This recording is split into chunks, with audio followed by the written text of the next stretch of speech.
All right. Why, you want to go outside? No, I don't want to go outside with you. It's okay. You don't want to? What was your impression yesterday of the indoor session for 77 minutes? For 77 minutes, I think it was vintage Donald Trump. I think Donald Trump got up yesterday morning and said, I've had it. I've had it with this fake news hogwash. I've had it with my people spending time going out there and trying to rebut what they're saying. I'm going to go out there myself. I'm going to talk to the people. I'm going to answer every question. I'm done with this. And then we're going back to work. We're going back. We're going to talk to the people. We're going to North Carolina.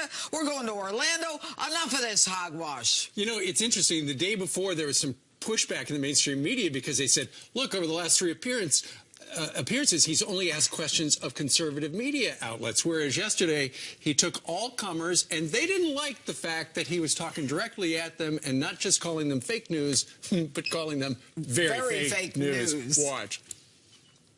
I turn on the TV, open the newspapers, and I see stories of chaos. Chaos. Yet it is the exact opposite. This administration is running like a fine-tuned machine, despite the fact that I can't get my cabinet approved. I just see many, many untruthful things. And I'll tell you what else I see. I see tone. You know the word tone. The tone is such hatred. I'm really not a bad person, by the way. No, that's how I won. I won with news conference and probably speeches. I certainly didn't win by people listening to you people, that's for sure. But I'm having a good time. Tomorrow they will say, Donald Trump rants and raves at the press. I'm not ranting and raving. I'm just telling you, you're dishonest people. But I'm not ranting and raving. I love this. I'm having a good time doing it. So, and of course, the press said he was ranting and raving, as he predicted. But they don't like him because he's going over the head of the press directly to the people on appearances like that, Twitter, stuff like that. Well, yes, and that's how he won. And I think that, look, if he just stood back and took what they're dishing out to him, for the next 4 years, he'll be out there trying to rebut or explain or be on the defense, as one of your guests said earlier. The truth is, he is not that kind of guy. He's not afraid of anybody. He'll go into the lion's den with the lions and come out the winner. He's done it before. And he's basically saying to everybody, I'm not afraid of you. And as you referenced earlier, he will call on the people who say, oh, he's not calling on me, Ma. He's really not calling on me. He'll call on him and call on him again. And what else do you want?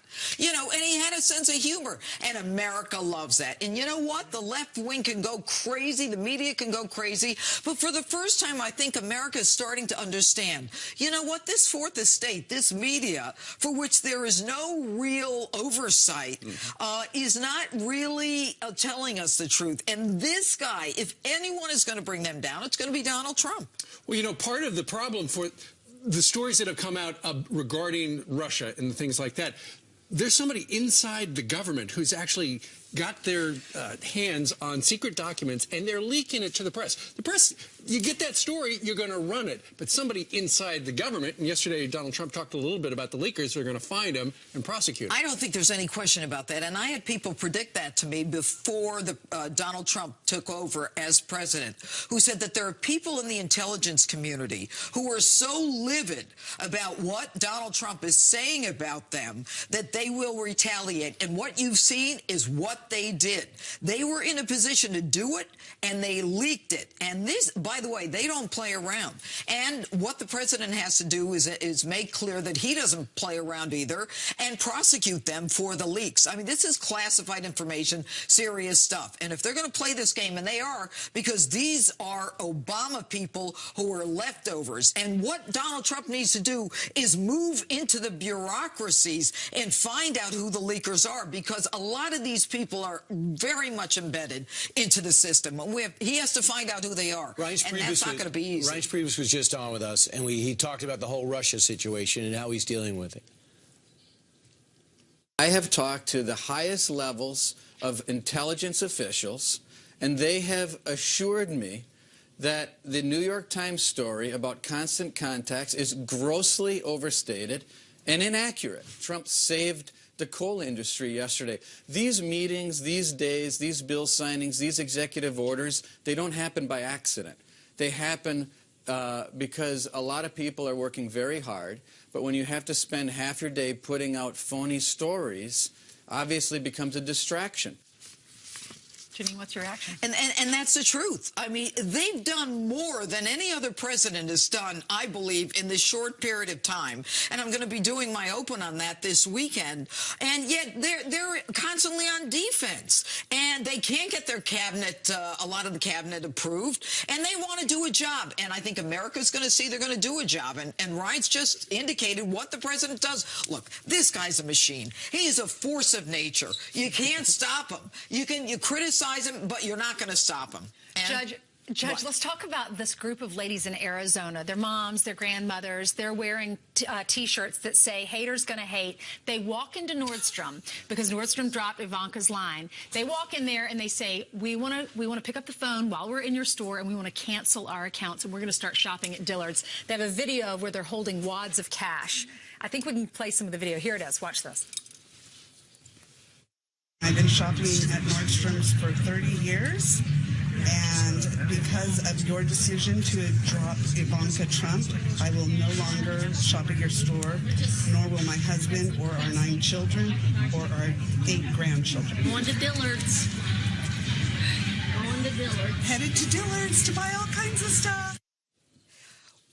What these people did not understand, Nordstrom's, when they capitulated to this hashtag grab your wallet and dumping Ivanka Trump's brand, what they didn't understand was that silent majority that voted Donald Trump in is not happy with department stores becoming political. That's not why we shop at a store. We shop at a store to buy things. And you want to be political and capitulate to women who say that they're all about women, but will trash Ivanka Trump in a second because they don't like her father's politics, well, they will suffer the consequences. Shame on them. But Grab Your Wallet campaign has been effective. That campaign that came up that anything that Donald Trump was associated with was going to be attacked, they're making progress, too. That's why I think that Under Armour really capitulated so quick. Not only do they have investors to worry about, they're worried about their brand. Well, you've seen what's happening in America now, Brian. People capitulate to anyone complaining about political correctness. Sooner or later, they're going to get it that, you know, with Dillard's and Nordstrom, as so clearly stated here, people are not happy with that. But can you imagine 8 years ago had some people started to boycott companies or organizations because they supported Barack Obama? All those people would be called racist. Oh, yeah, it's a different game now. And you know what? I think that what we've got to do is just, you know, stay on message. Ivanka Trump's brand, by the way, is up 21% in the last year. She is a strong woman. She is not going to capitulate either to some of these classless women who want to tear her down in spite of the fact that she's got a successful Wait a minute, line. her profits are up? Nordstrom's saying they're not. So is that fake news? You think placement has something to do with it, or that they capitulated to political correctness of people they think they are important? The people who are important are the people who pay for Nordstrom's. Shame on them. All right, here's somebody you're going to watch this weekend. Judge Jeanine, thank you very much. Thank you. And the wall is going to be a great wall, and it's going to be a wall negotiated by me. The price is going to come down just like it has on everything else I've negotiated for the government. And we're going to have a wall that works. We're not going to have a wall like they have now, which is either non-existent or a joke. We've ordered a crackdown on sanctuary cities that refuse to comply with federal law and that harbor criminal aliens, and we've ordered an end to the policy of catch and release on the border. No more release. No matter who you are, release. We've begun a nationwide effort to remove criminal aliens, gang members, drug dealers, and others who pose a threat to public safety. We are saving American lives every single day. The court system has not made it easy for us. And are even creating a new office in Homeland Security dedicated to the forgotten American victims of illegal immigrant violence, of which there are many. We've taken decisive action to keep radical Islamic terrorists out of our country. Though parts of our necessary and constitutional actions were blocked by a judge's, in my opinion, incorrect and unsafe ruling, our administration is working night and day to keep you safe, including reporters safe. and is vigorously defending this lawful order. I will not back down from defending our country. I got elected on defense of our country, and I keep my campaign promises. And our citizens will be very happy when they see the result. They already are, I can tell you that.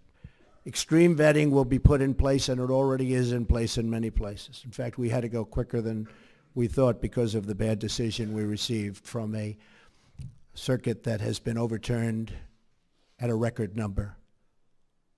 I've heard 80%. I find that hard to believe. That's just a number I heard, that they're overturned 80% of the time. I think that circuit is in chaos, and that circuit is frankly in turmoil. But we are appealing that, and we are going further. We're issuing a new executive action next week that will comprehensively protect our country. So we'll be going along the one path and hopefully winning that. At the same time, we will be issuing a new and very comprehensive order to protect our people. And that'll be done sometime next week, toward the beginning or middle at the latest part. We've also taken steps to begin construction of the Keystone Pipeline and Dakota Access Pipelines, thousands and thousands of jobs, and put new Buy American measures in place to require American steel for American pipelines. In other words, they build a pipeline in this country, and we use the powers of government to make that pipeline happen. We want them to use American steel. And they're willing to do that, but nobody ever asked before I came along. Even this order was drawn, and they didn't say that. And I'm reading the order, I'm saying, why aren't we using American steel? And they said, that's a good idea, we put it in. To drain the swamp of corruption in Washington, D.C., I've started by imposing a 5-year lobbying ban on White House officials and a lifetime ban on lobbying for a foreign government. We've begun preparing to repeal and replace Obamacare. Obamacare is a disaster, folks. It's a disaster. You know, you can say, oh, Obamacare. I mean, they fill up our rallies with people that you wonder how they get there, but they're not the Republican people that our representatives are representing. So we've begun preparing to repeal and replace Obamacare and are deep in the midst of negotiations on a very historic tax reform to bring our jobs back. We're going to bring our jobs back to this country, big league. It's already happening, but big league. I've also worked to install a cabinet over the delays and obstruction of Senate Democrats. You've seen what they've done over the last long number of years. That will be one of the great cabinets ever assembled in American history. You look at Rex Tillerson, is out there negotiating right now. General Mattis, I mentioned before, General Kelly. We have great people. Mick is with us now. We have great people. Among their responsibilities will be ending the bleeding of jobs from our country and negotiating fair trade deals for our citizens. Now look, fair trade, not free, fair. If a country is taking advantage of us, we're not going to let that happen anymore. Now every country takes advantage of us, almost. I may be able to find a couple that don't. But for the most part, that would be a very tough job for me to do. Jobs have already started to surge. Since my election, Ford announced it will abandon its plans to build a new factory in Mexico and will instead invest $700 million in Michigan, creating many, many jobs. Fiat Chrysler announced it will invest $1 billion in Ohio and Michigan, creating 2,000 new American jobs. They were with me a week ago. You know, you were here. General Motors likewise committed to invest billions of dollars in its American manufacturing.